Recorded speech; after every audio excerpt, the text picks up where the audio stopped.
नहीं, मेरा नहीं ख्याल कि ये इस तरह की अफवाहें जो है ना वो पिछले जब से वो बने उस वक्त से आप मीडिया के अंदर उड़ाई जा रही हैं कि वो आज जा रहे हैं, वो कल जा रहे हैं। ऐसी कोई बात नहीं है।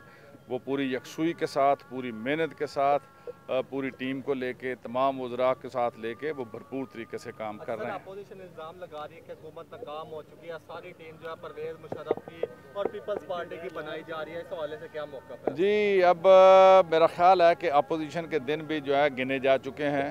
उनके जो बड़े हैं दोनों शरीफ बड़े और जरदारी साहब और उनकी जो है ना बहन फरियाल तालपुर, उनके गिर्द नैब का घेरा तंग हो गया है। पूरी कौम के सामने उनके लक्षण, उनका माजी वो वाज़े होता चला जा रहा है कि किस तरह बेनामी अकाउंट्स के ज़रिए अरबों नहीं खरबों रुपया उन्होंने मनी लॉन्डर जो है ना वो किया है। अब उनका कोई जो है ना मुस्तकबिल नहीं है सियासी, लिहाजा वो इस तरह की बातें उड़ा रहे हैं। हम 5 साल के लिए इलेक्ट हुए हैं, पहले 5 या 6 माह में नाकामी का सर्टिफिकेट जो है वो देते फिरें, बांटते फिरें, लेकिन आवाम पर उम्मीद है कि इंशाअल्लाह इमरान खान जो हैं उन्होंने हमेशा नामुमकिन को मुमकिन कर दिखाया और मुश्किल को आसान किया और वो ज़रूर लोगों के तवक्कुआत पर पूरा उतरेंगे। सर, आखिरी सवाल है कि हमजा शहबाज की भी ज़मानत होगी, हलीम खान की ज़मानत नहीं हो रही, क्या आप समझते आने वाले दिनों में जरदारी और जो बेनामी अकाउंट में गिरफ्तारियाँ होने जा रही हैं?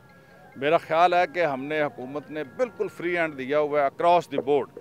वो पीटीआई का है, वो पीपल्स पार्टी का है, वो नून लीग का, उसका किसी भी जमात से कोई ताल्लुक़ है, वो मेरिट के ऊपर ट्रांसपेरेंट तरीके के साथ तहकीकात करें और जो लोग भी गिल्टी हैं उन्हें कैफरे किरदार तक पहुँचाएँ। इंतज़ामिया और पीटीआई के दरमियान इख्तलाफात जो है वो बढ़ते जा रहे हैं। वज़ीर आला आए, उसकी आमद पर भी पीटीआई के इख्तलाफात खुलकर सामने आ गए। क्या जो 2 धड़ों में तकसीम है उसको पीटीआई को मेरा ख्याल है ये बड़ी पार्टियों के अंदर छोटे मोटे धड़े होते हैं, लेकिन इनको इंशाल्लाह दुरुस्त करने की कोशिश करेंगे।